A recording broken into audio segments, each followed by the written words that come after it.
How we doing? So, with the practice tomorrow, people are referring to them. Some people refer to that stadium as the stadium that Josh built. Huh.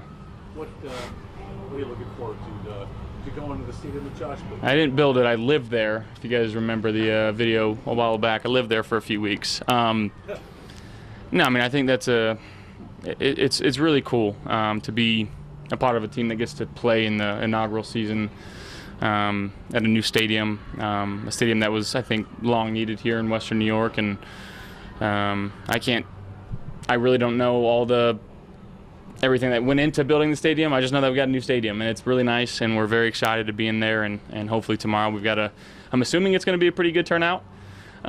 Excited just to feel the energy in there and get to know our new home. You really don't have any sentiments towards the old place. I think that's who I am. I'm not extremely sentimental person in general, so like we had good times there, but looking forward to having good times in the new one too. You're a baby dad, so you'll get sentimental, believe me. That's gonna come. Yeah, I'm sure it will. What did you make of what you guys were able to accomplish during your time here? Yeah, guys getting out, flying around. I thought we practiced extremely well with each other. I know that first day of pads there was a couple incidents and some fights, but like that's to be expected. But I thought guys really took care of each other. I think this group from offense to defense is the tightest knit group that I've been around really since I've entered the league. You know, the defense is meshing so well together. Just even when you walk in the dorm room or walk in the cafeteria, guys sitting down, talking, really getting to know each other. And that's one of the things you do when you come to camp is build that team camaraderie. And the way you do it is by doing those things, breaking bread together and, you know, sitting outside by the fire pit, eating dinner. Like there's just a lot of love on this team, and that'll show on the field.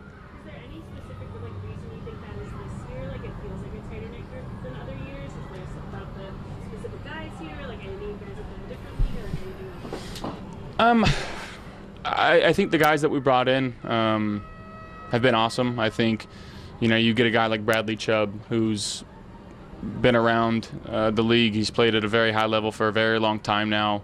You know, he's that type of leader that gets guys together and pulls people in and wants to have a good time. I think TB's done such a good job too of adapting throughout the years, and I think he's into a spot now where he's very comfortable with who he is as a player and as a person. But yeah, I mean it's the guys that we brought in. You know, just gelling and meshing with the guys that we've had, and it's beautiful to see. Brandon said that Sabo's new deal was pretty much done. He said that a lot of the guys were really happy for him. I can see you smiling there, just thinking about it a little bit. What's it mean when one of your guys up front is able to get rewarded in that way? It's awesome.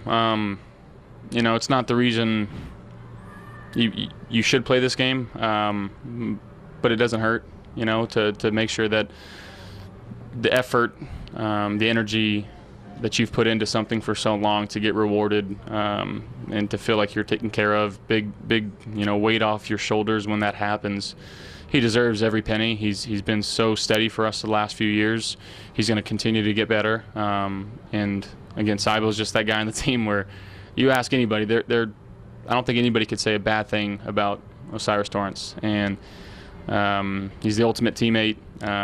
He works extremely hard, and like I said, he deserves every penny. And it's just awesome when, you know, our front office and being included find guys and reward those same guys through the draft process and development, and the investment that he's put into our offensive line is something that makes me extremely happy because I love those guys.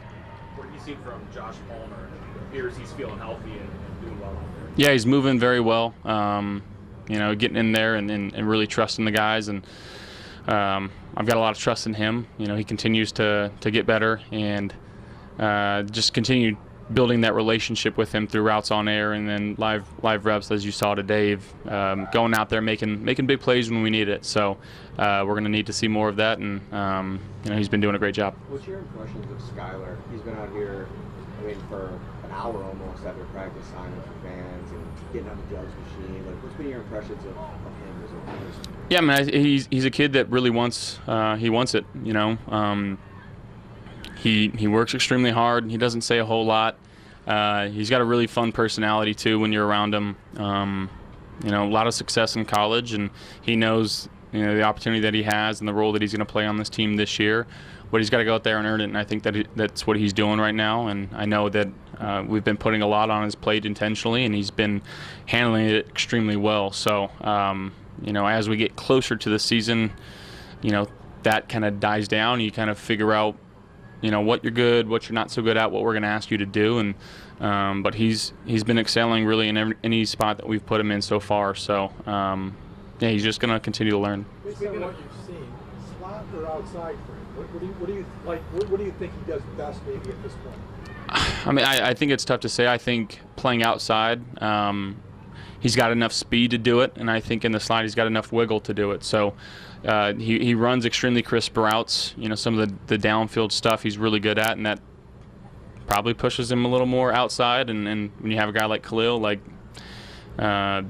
that's fine too. But if you can interchange, you know, guys running in different spots now, like I think that makes it hard for defenses where you can't really get a tell of, hey, is Khalil inside or is he outside? Where's Skylar Bell? Where's DJ Moore? Like those guys can all play inside, outside. You move Dalton Kincaid and Dawson around too, so doesn't hurt to have options. Speaking of DJ and trust, what's your take on the long pass? You know, you just threw it out there and DJ came on and made that catch. What's your take on the level of trust just on that play alone? Yeah, he just continues to be the guy that we thought he would be, and that's kind of as simple as it is. You know, we brought him here for a reason, is to be that guy, and he's going out there and he's being that guy right now. And the relationship that we have off the field is awesome, and it continues to grow. And I do, like I said, for a long time now, that pays dividends on the field. But just be able to talk about, you know, certain route concepts and body language, and like, hey, maybe try it this way next time, and if it works, let's roll with it. If not, let's just keep workshopping it. And there's been a couple of times where that's happened, and we feel like we can get on the same page extremely quickly, the way that we talk to each other. But that throw and catch is, I wish we could save that. We saved that for game day, because that was one of the better, more impressive catches and throws that I've made. You know, it was pretty cool, and to have a guy that can go make a play like that's pretty special. Josh, the last time we talked to you, talked about going against Jim's defense and the nuance of it, and we finally kind of maybe seeing new challenges and something different. Now going through more live reps, pads on, just what have you feel like? How challenged have you felt going against this? Yeah, it's definitely not easy. The pressure looks that they can show you, and the actual pressures that come with those looks are two different pictures. And you know, when you're looking at, you know, the pre-snap look compared to when I get to my back foot, the amount of change in that defense is pretty crazy. And you really have to understand what type of coverages that they're playing. Are they matching? Are they dropping off? Are they playing man? Like, all these decisions happen, you know, within a couple seconds. You gotta get the ball out, because now we got, you know, Bradley Chubb, Greg Rousseau, Ed Oliver, and some one-on-one looks that, you know, I think it's going to make it really hard for opposing offenses to handle that. You know, we got some studs up front, so you got to let your guys be guys, and you know, they're having a really good camp right now. Josh, now that the pads are on, what has impressed you about Alec and Austin at left guard? Just the way that they talk, they communicate. I think that, again, as offensive line, the more, you know, quiet teams don't win. I think that's what Joe Brady's been preaching to really our entire team. Quiet teams don't win, and in order to be successful up front, everybody's got to be on the same page, and that comes with making sure that we're very clear in terms of the calls that we're going through.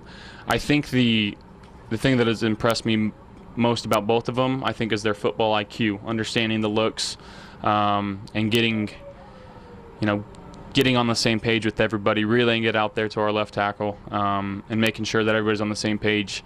So they've been doing both a great job. What has Pete Carmichael meant to the evolution of this offense, having him brought in here? It's been awesome. Obviously, a lot of experience. He's been around one of the greatest quarterbacks in Drew Brees. Obviously getting inducted to the Hall of Fame, so that's pretty cool. I think that Pete's going to be there, and just to have someone that's seen greatness and been around some unbelievable offense in his lifetime, to be able to talk to him, you know, bounce ideas off him and vice versa. And even today we were walking back, he's like, hey, what do you think about this in this concept against this defense? And I'm like, you know what, like let's talk to Joe about it. Let's put it in. That makes complete sense to me. So just to have somebody that understands it, as well as our head play caller in Joe, someone that Joe trusts, and you know, he runs all of our wide receiver meetings and unit meetings if Joe's not there. So you know, he's got it going on. Hey guys.